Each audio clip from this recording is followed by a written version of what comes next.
Okay, so let's talk about some other signs that you are a powerful prophet.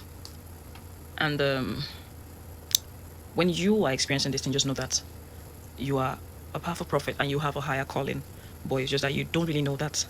That is the reason why you are going through this. First of all, as a very great prophet of the Most High, you notice that you have this heart to you want to be of help.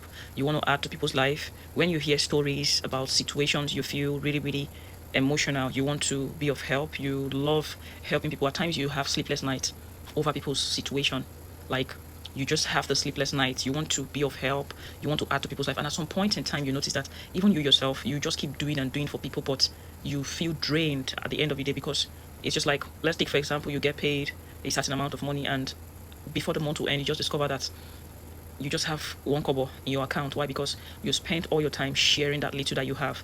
Now, prophets naturally are givers. A lot of prophets watching this video can attest to this. They love giving. They love giving.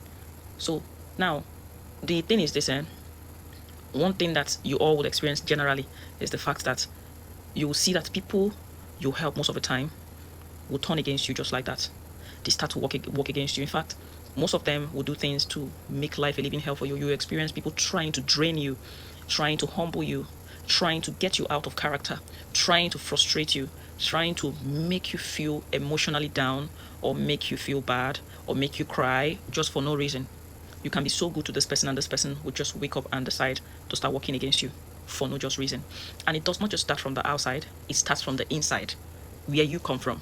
You experience people just coming just for you. You can just be in Ogun State and somebody all the way from Taraba Jalingo will look for you. You know, get with who you offend, you do on your own.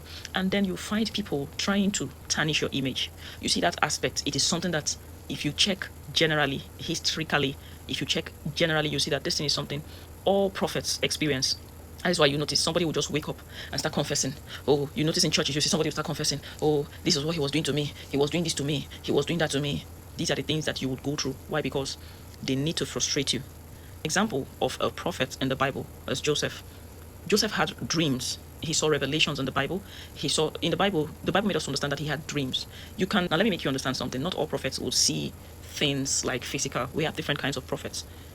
There are some, they see through dreams, while some, they see physically, while some, through their intuition. But we still have some of them that have everything all together at once. There are some, the more they pray, the more God speaks to them. There are different kinds of prophets. So now, if you notice, you see that Joseph was all by himself when Potiphar's wife came from nowhere and accused him of of trying to sleep with her.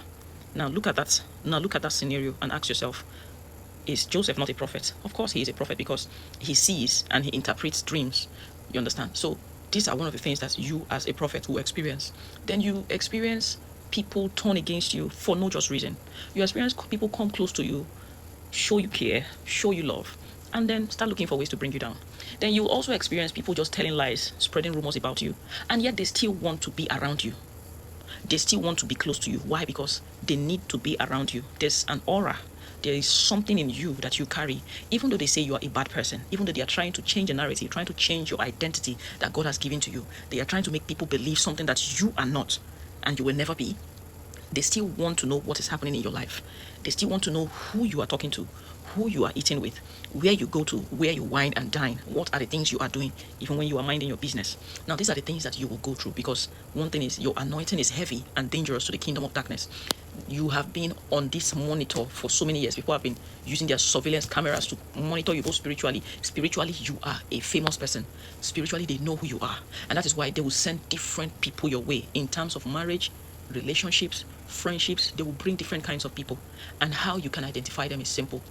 No matter how they pretend, you will definitely, if you are intuitive, you will start to notice those signs little by little. Most of the times, these people don't even know that they are being used by these demons, by these spirits, or by these forces. They don't know, but they have to use them as a medium to bring you down, to frustrate you, to make life a living hell for you. Now, how you can protect yourself is by being silent. And you know how you feel when you are emotionally abused, when you are trying to be around people and they are trying to treat you like you are trash, knowing fully well they need you, knowing fully well that they see you as somebody who is better than them, and you are minding your business, you're on your own, you are not disturbing anybody, but they feel the need to humble you. They just want to humble you. They want to get a reaction out of you because they need to tell the world something that you are not, because that would continue to drain you. The more they are doing those things to you, it is weakening your spiritual life. It is making you unable to do those things that you are destined to do. That is why they are doing those things. And if you notice that when you cut this person off, another person, when you cut this person off, another person appears from nowhere and continues that thing, because they need to keep people attached to you. They need you to be unhappy. They need you to be bitter. They need you to cry. They need you to be sad, so that you won't be able to manifest. You won't be able to be who you are meant to be. So that you need to start questioning yourself and asking yourself, what is wrong? Who am I? Why am I like this? No. Now you need to learn this. Learn to disconnect. Learn to be the manipulator instead of them manipulating you. Learn to take the power back. Learn to read between the lines. When somebody is doing those things, when they do that to you, just be silent. And what do? You learn to tame them. Don't act like you know what they are doing, but at the same time, learn to use wisdom to treat them or put them in their place.